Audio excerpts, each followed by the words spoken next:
शुभांगी किचनमध्ये तुमचं स्वागत आहे। आईच्या हाताची चव ही हॉटेलला कधीच येणार नाही, तर आज बनवूया आईच्या हाताची शेवग्याची आमटी।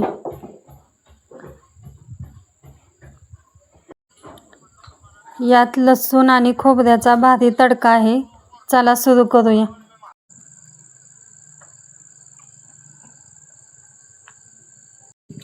तर इथे शेवग्याची शेंगा आणि हरभऱ्याची डाळ चिरून भिजत घातले।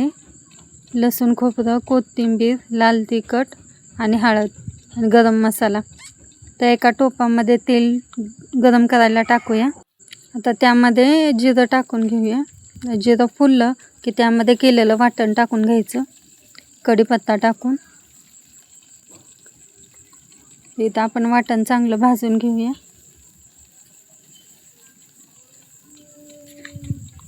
दोन मिनिटं छान परतायचं, याने आमटीला भारी चव येते। त्यामध्ये लाल तिखट आणि गरम मसाला टाकून चांगलं तेल सुटेपर्यंत परतून घ्यायचं।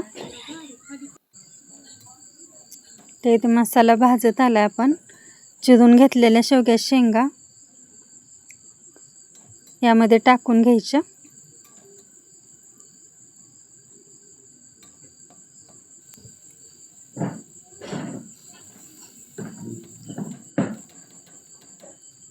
जेवढं पाणी पाहिजे असेल तेवढं पाणी टाकून घ्यायचं। पाणी टाकून झाल्यानंतर चवीनुसार मीठ टाकायचं। हा रस्सा जास्त पातळ नसतो आणि घट्टही नसतो। बाजरीच्या भाकरीबरोबर कुस्करून खायला खूप छान लागतो। एकदा नक्की करून बघा।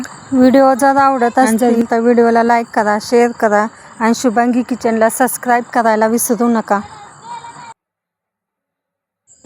आता इथे भाजलेल्या शेंगदाण्याचे कूट 2-3 चमचे टाकून घ्यायचं। इथं थोडा वेळ झाकून ठेवायचं। तर इथं 10-15 मिनिटं आपण चांगली शिजवून घेतले। ते तयार झाली आपली आमटी। काढून घेऊया। त्या गरमागरम बाजरीच्या भाकरीसोबत आनंद घ्या आणि व्हिडिओ बघितल्याबद्दल धन्यवाद।